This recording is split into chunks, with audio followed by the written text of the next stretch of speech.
Hey everybody, welcome back to Gracewood Farms. I am having difficulties with my laptop right now. I am not able to edit anything on my Adobe Premiere Pro until I either buy a new laptop or buy some type of thing to update this one.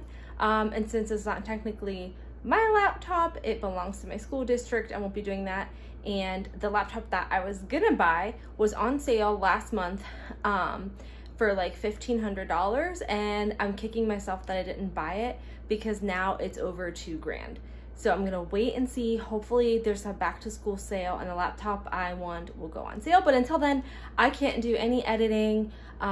If there's an app for your phone, I don't have the patience to like work on like a tiny screen like that. I'm even gonna try to edit on my phone. So these videos are gonna be raw and totally unedited for the next few weeks until I get a new laptop and get my Premiere Pro loaded onto there. So today's video is two things. Number one, how to eliminate the use of plastic in your home and briefly why.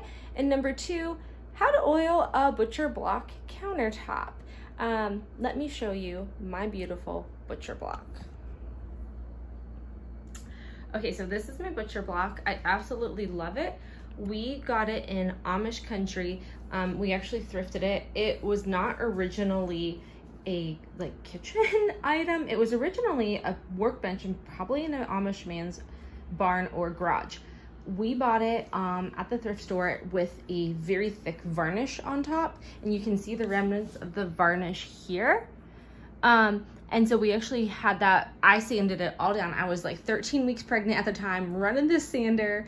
And so I got all that off, and it took a lot of sanding, and we got it down to basically the raw wood. It has some staining from grease stains, I assume. I don't really know. But anyway, here's how I do my butcher block. I got this stuff at Lowe's, and it conditions it really nicely. We do all of our chopping on this butcher block.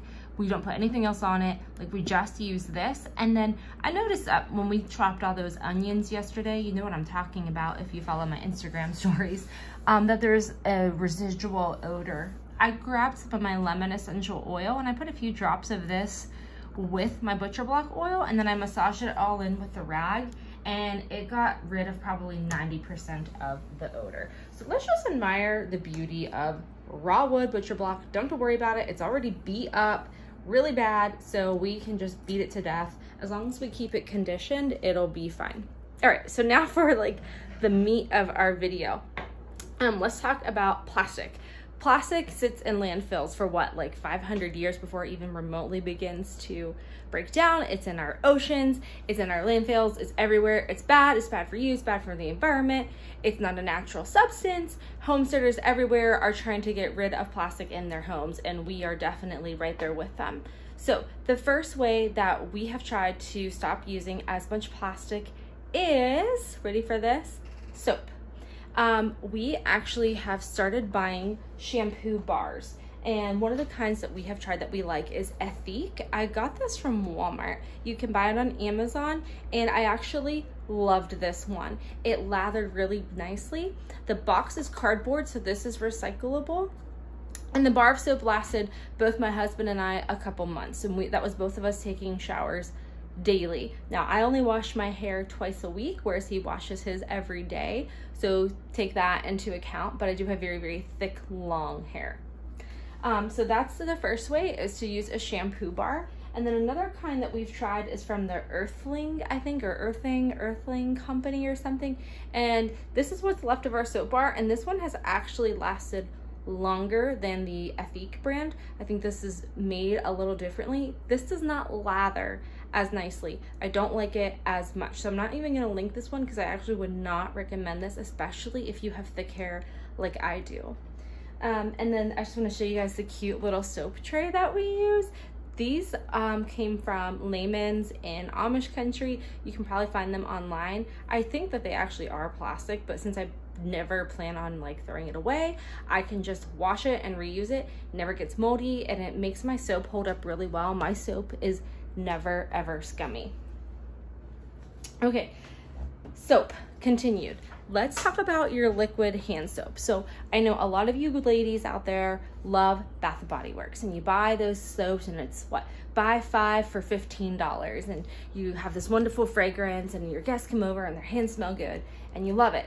Or you go and you buy like the Dial bottles and you buy like 10 of those, 10 for $10 at your Dollar General or something. Great, awesome, right? First of all, those soaps are full of unnatural ingredients, synthetic fragrances. And 2, those plastic bottles, when you're done with them, unless you're reusing them, they just go and sit in a landfill. And so you might not be affected, but your grandchildren, your great-grandchildren are gonna be affected by that negatively. So what we do, what we have started doing, is we buy soap in big bottles and we refill our soap dispensers. Unfortunately, soap still comes in a plastic bottle, but you're buying fewer bottles, right, in the long run. I got this really cool soap dispenser top on Amazon. I got one for my in-laws too. And so we like this. This soap is just Mrs. Meyer's hand soap. I bought the like refilling jug. And that's what's in here right now is the basil scent. And then this topper I got on Amazon. I think it was 2 for like $8 or $10. I'll link them below, but they fit wide mouth mason jars. So this is glass. It's not going to sit in a landfill and take forever to degrade or decompose. And then the topper is plastic, but hopefully it lasts for a while. And again, it eliminates a lot of plastic. It eliminates as many bottles and all of that fun stuff. So that's like the first way, is like soap is a huge like contributor to plastic. So if you're buying soap, you're inevitably buying plastic. So at least try to like cut down in some way, right? And another thing is buying just bigger bottles of dish soap, or better yet, make your own. I know a lot of people out there have had luck making their own. I don't have time for that, but maybe someday we will. And then recycle. So both of these bottles have been, if you look here, both of these bottles have been washed out and cleaned out. So they are ready to go into the recycling bin. I need to remove the label on this one. All right, next, I want to talk about reusable bags, right? This is such an easy way to eliminate the use of plastic. Both my husband and I pack our lunches for work, and I picked these up in Amish country at Walnut Creek Cheese. They're really cute. I don't know if you can find this brand online. So these are for the new school year. I'm gonna start using these in a few weeks when I start packing my lunches again. But another brand that we've tried from Amazon is the Ehem, and this variety pack came in 3 different sizes, and they've held up really, really well. They don't really retain odors. These have been through like a war, guys, okay, and they still work. The only thing is about this brand is they stopped sealing after a while, so we actually just put a clothespin on and keep on trekking. So again, we just keep using them, you know, unless they're like ripping, they're still usable, and we're eliminating our use of plastic. Oh, and the last way, I'm like trying to remember, to eliminate the use of plastic is be careful how you buy your vegetables. I was buying like the 10 for 10 frozen vegetables from my local Kroger, and those vegetable bags usually are 10 or 12 ounces. And then recently I bought a 32-ounce bag, so 2 pounds of carrots.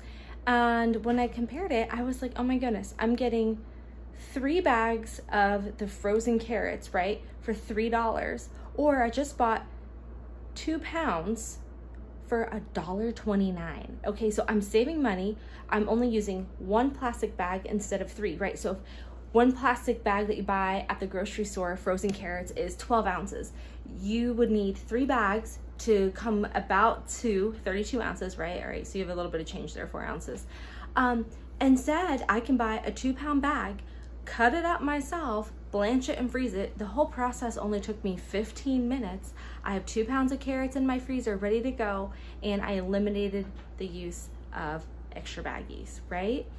So yeah, that's like another way. And you can also can carrots and put them in glass jars, which is even better.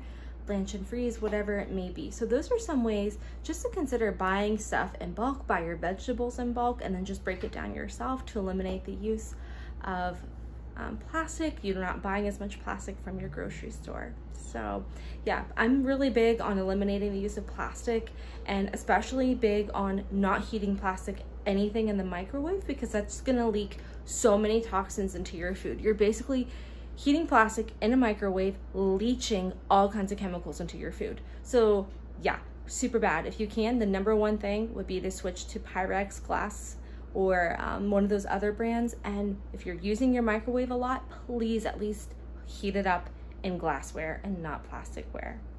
All right, you guys, take care of yourselves, and we'll see you next time at Gracewood Farms.